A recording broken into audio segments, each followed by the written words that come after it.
All right, music fans, welcome. Harmless Dave here, back again, talking about real music. And, yeah, that's what I'm doing. And doing it in real time for a few real people out there, just like you and just like me. I thought for a moment I was going to talk about something else, but I know some people like the something else videos. Um, I'd rather not talk about people who are dying suddenly. Just letting you know that. It's not. Anyway, Don Henley was right about when people die and all that stuff and dirty laundry.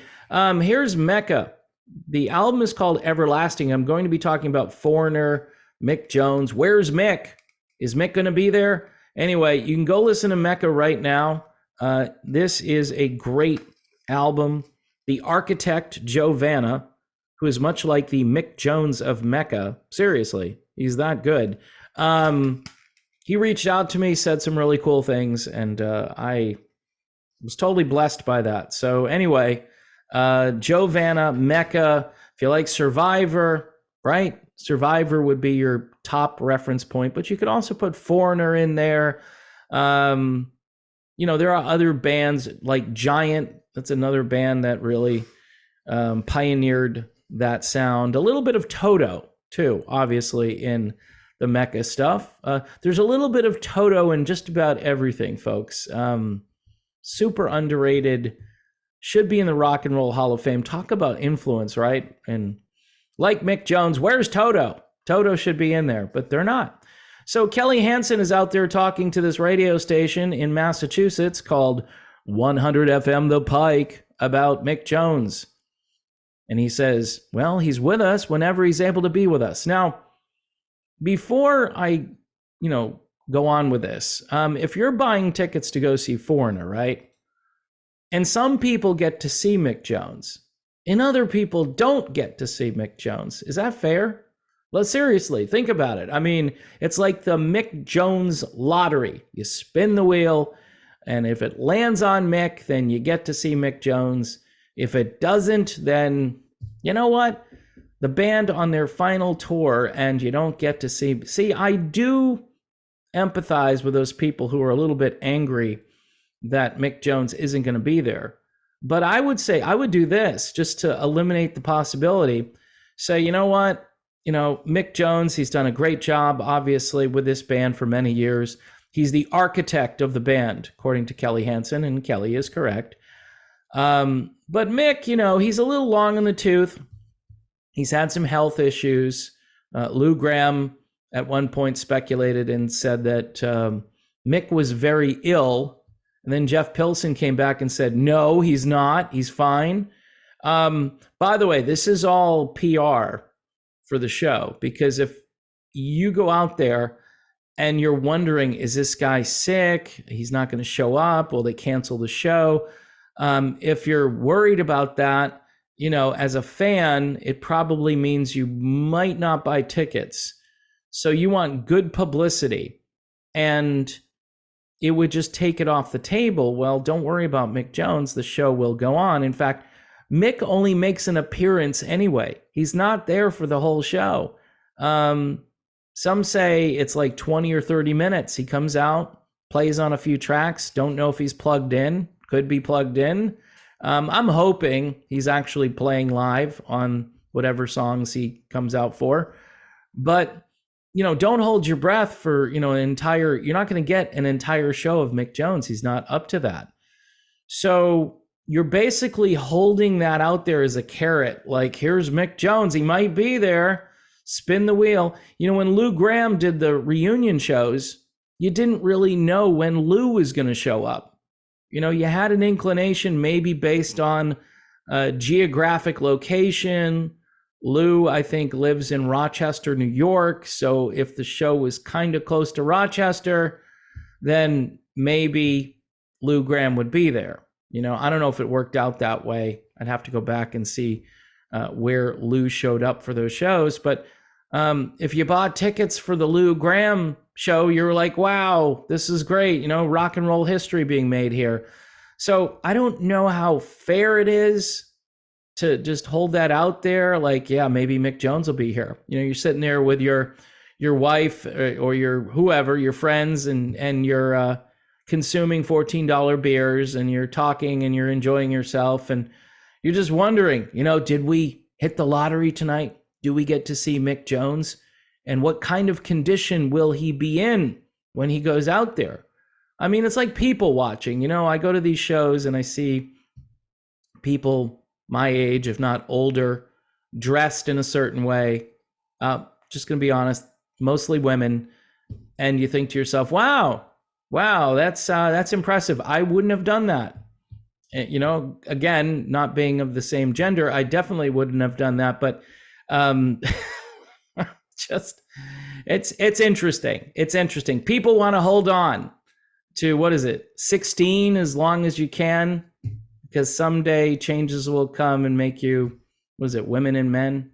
Because you got to hold on to 16. Well, some people want to hold on to that dress code for a little bit too long. That's all I'm saying, I mean, some people can pull it off. God bless them. It's interesting. It's not as bad as going to see Motley Crue, and then you never know what's going to pop out, right? Oh, man. So, and of course, there are some people that think that's great, and I'm just like, I'm over it. So if you're going to go see Foreigner, you don't know. You just don't know if Mick Jones is going to be there. Kelly Hansen here goes on to talk about how he and Mick are simpatico. They're very simpatico about ideas and how they think things should be done. So if Mick Jones says, hey, I don't think I'm going to be there tonight, Kelly Hansen says, simpatico. Me too. I don't think he should be there tonight. And the mystery is gone. There's no mystery anymore.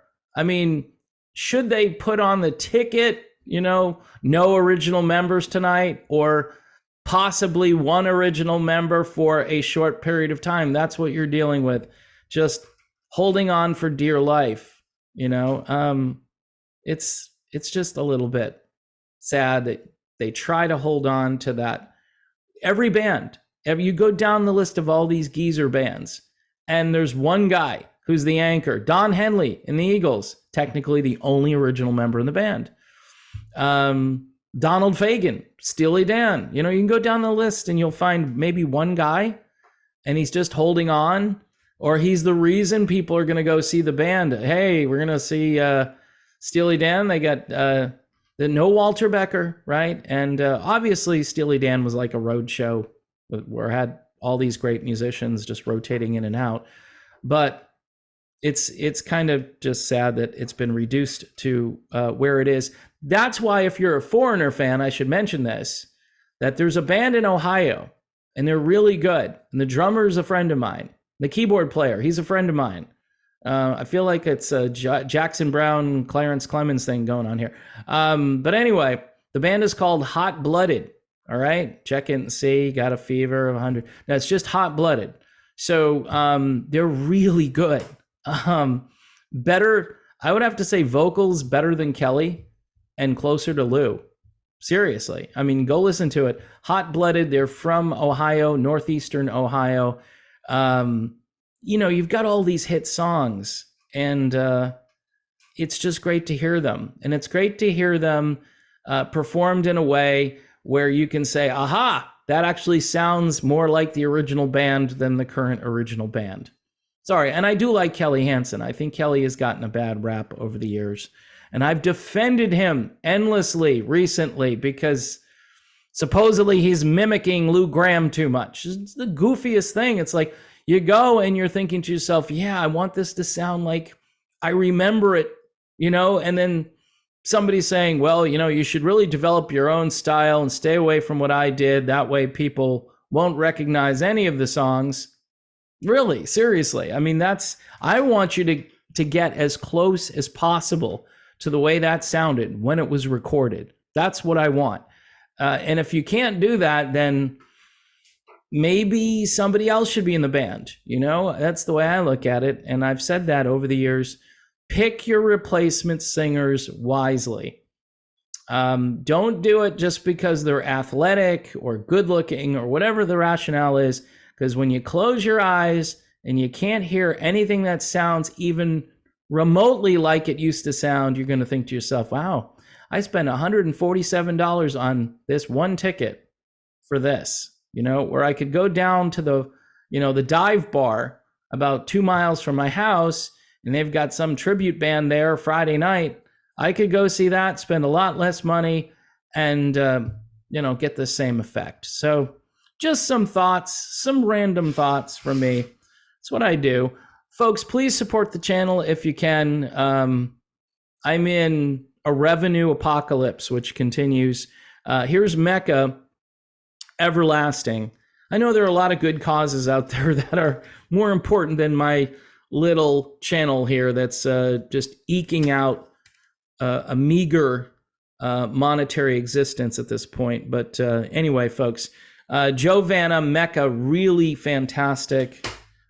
He's a good guy, and he likes all of the same music that I like, and you can hear it in the music. Toto and Foreigner and Survivor and all the great music from long ago, which is fading away. So check it out. Thanks for watching. Don't forget about Modern Retro Radio, too. Got to give them a plug. I'm over there doing some occasional voiceover work, so you got to hear me. Go over there to hear me. No, just kidding. Go over there to listen to music you won't hear anywhere else on your radio dial. It's internet radio. It's good. There are people saying, I'm just going to cancel my Sirius XM subscription. I don't need it anymore because I got Modern Retro Radio. I'll save I don't know, how much do they charge like a year for Sirius? It's over 100, I think, right? I mean, it's not horrible. It's not super expensive. It depends on what package you get. But, Tom Petty once opined very wisely that why should I pay for what I used to get for free? Why should I pay for something that I used to get for free? I know ads are a pain, and I'm not a big fan of ads, but I need you to watch the ads here on YouTube. All right. If you're not helping out the channel, watch the ads, let them play through. Go do some errands or something while the ads are playing. Go, depending on how long the ads are. You might be able to get some reading done while the ads are playing, seriously. So yeah, that's all I can suggest at this point. And I appreciate the patrons. I've got some very humorous and funny people over on Patreon. I guess I attract sarcasm because, look at me, right? It's funny. It's just very funny. All right. I am done. God bless you all, and I will talk to you soon.